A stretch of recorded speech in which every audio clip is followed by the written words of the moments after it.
Hello everyone and welcome to my Famas commentary. The Famas was developed by the French military company MAS and is in production since 1975. It's a bullpup style assault rifle and it uses a 5.56 times 45mm NATO caliber. The default weapon has a magazine size of 26 rounds, which is currently the highest magazine capacity of all assault rifles available in Battlefield Play4Free. Like most other assault rifles, it has 3 magazines in total. Compared to the AK, the damage is slightly lower over all ranges, but not to the extent that would be aggravating. As for the horizontal recoil, it ranges between a slight leftwards and a strong rightwards recoil. If you used assault rifles like the M16A2 with balanced horizontal recoil before, this will present a change for you, but it is nothing that you can get used to. The upwards recoil is pretty close to that of the AK on hipfire. When aiming on sight, however, the recoil is actually a bit smaller because the Famas has lower recoil zoom modifier. This is a modifier always smaller than 1, which is multiplied with recoil values when aiming on sight. The lower the values, the less recoil you will have. The Famas has a rather low deviation and fast settle times, which enable you to deliver accurate shots on long range when firing in bursts or tap firing. The reload time is rather slow with 4.75 seconds. So pick time and location wisely. Last but not least, we have the aspect that makes this weapon stand out from other assault rifles. The rate of fire, twice as high as that of any other assault rifle. However, great power also comes with great responsibility. If you don't control your shooting, 2 things can happen. First, you might either miss your enemy due to recoil or deviation. Even though the deviation values are quite good, you'll still reach maximum inaccuracy much sooner when laying the finger on the trigger, due to the higher rate of fire, so keep that in mind. Second, you might use too many bullets for a single opponent, which can be fatal in encounters with multiple enemies. Control is the key to success.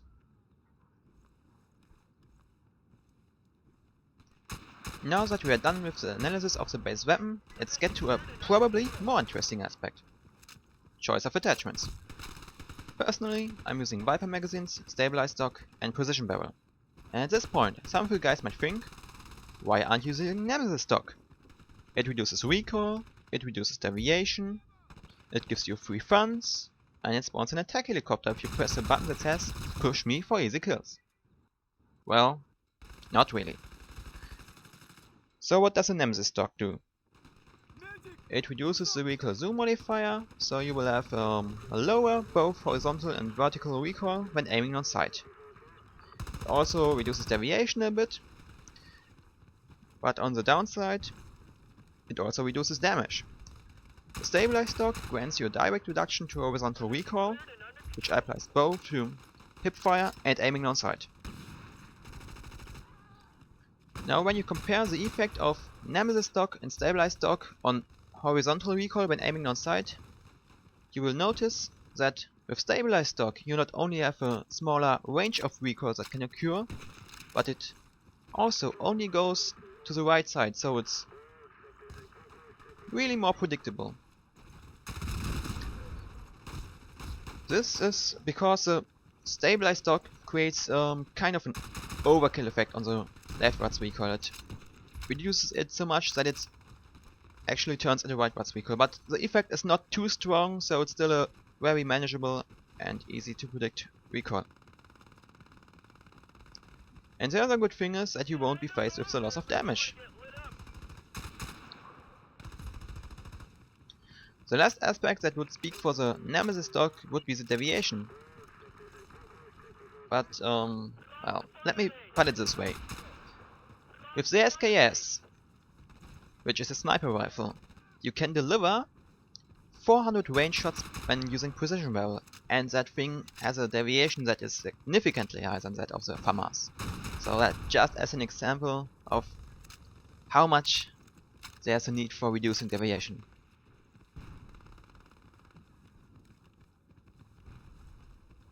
Now that we are finished with the stock department, let's get to the ammunition attachment. I like to increase the damage of my weapons because higher damage grants you a faster kill time, and a faster kill time is useful for a couple of things.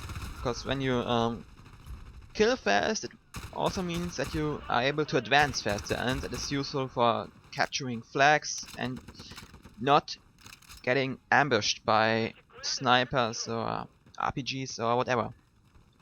Because speed is key in this game. And it's also quite helpful to avoid injury or even death, because when you finish your opponent faster, it also means that there's less of a chance of counterfire. Especially important when facing more than one enemy. Because the increased kill time will also allow you to take on the second enemy much faster. Of course, it doesn't grant the same amount of magazine capacity that cascade magazines would do, but still quite a good number of rounds that you have. If you pace your shots, you can get about 3 or 4 kills within a single magazine. Just need to control the rate of fire. Another good thing about using Viper magazines is that the damage becomes very balanced over all ranges. From close range up to a bit beyond medium range, you have a guaranteed 4-shot kill on 100 HP targets. And it's still a very good chance to kill enemies on long range with 4 shots, because the damage ranges from 24 to 28. So you need to be extremely unlucky to finish a guy with 5 shots.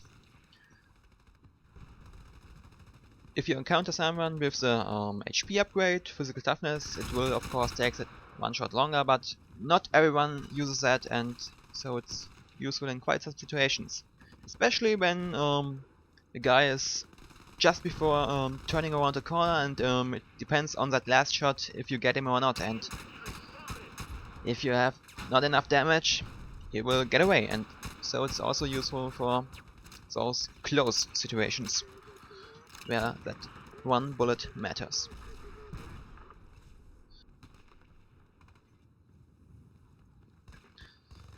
Next up, we have a short but special situation that in my opinion demonstrates quite well why it is important to control the rate of fire.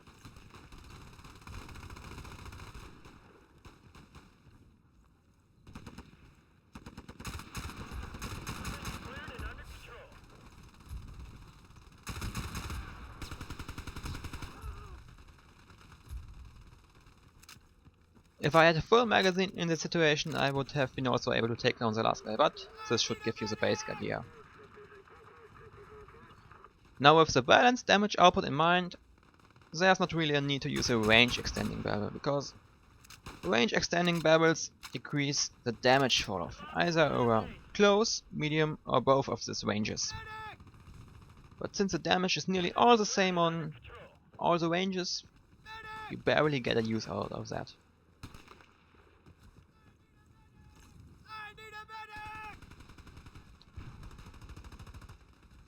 And thank you so much, I really appreciated that medkit. Props to you. Increased velocity basically does one thing. It increases the speed of the bullets that you fire. And that has 4 sub-effects. First of all, it results in a shorter kill time, more noticeable on longer ranges, because your bullets reach your enemy faster. Second, there's less of a need to lead when aiming at moving targets on longer range, because the bullets is faster, once again. The increased bullet speed also means that there's less bullet drop, so the range at where you will do an actual headshot when aiming at the head is extended, and the need to aim above the head at longer ranges to get a headshot is also reduced. The last aspect is the lifetime. Each bullet lives for a certain amount of time, and after that amount of time dies.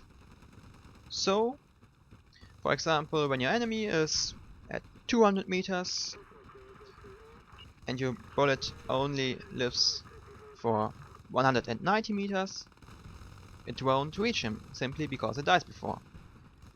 And with an increase of velocity, it means that the bullet will reach this enemy because in the same time it travels more distance. So for example, it could, just a random example again, reach up to 240 meters. So that's another effect of velocity. It increases the total range of your weapon. However, in all honesty, that aspect is more important to sniper rifles, because these are the weapons that have a really long reach in this game and can deliver those really long range shots.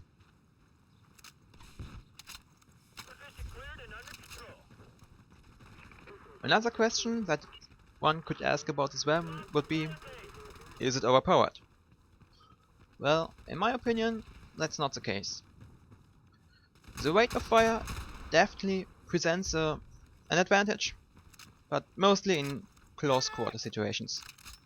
On longer ranges, you still need to do tap or burst fire to really hit someone, so you are by no means invincible or unstoppable. And the downside is really that reload time, where you really have to be careful on where and when to reload, because it's almost 5 seconds. That's, for assault rifle standards, that's quite slow.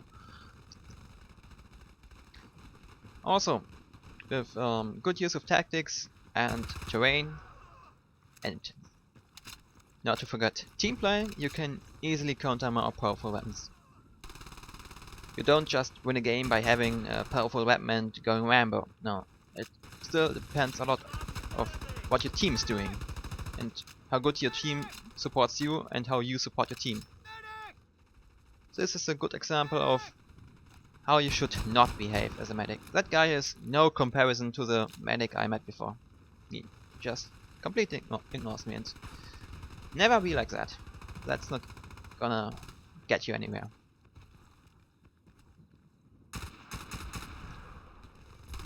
Other than that, there's not really much that I have to say about the Famas itself. It's a nice weapon, definitely belongs to the top tier assault rifles in this game, but it is not overpowered like, for example, some of you would think about the MG36 or maybe MP5. And it's not especially like that it completely overshadows all other weapons of the same category. No. Yeah, still, in the assault class there are quite some good alternatives. There's not really a weapon that completely dominates all others. And here we have a precision bombardment.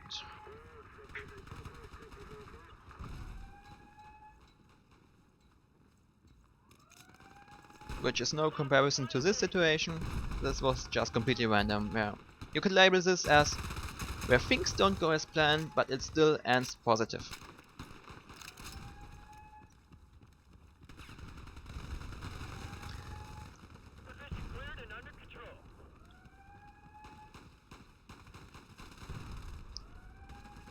However, the game itself sadly does not have such a positive outcome, because the other team simply had a stronger team play. If you remember at the beginning of the game, at that satellite scan, they all stormed "Be like a boss" and then went on. So it's about team play. Always keep that in mind.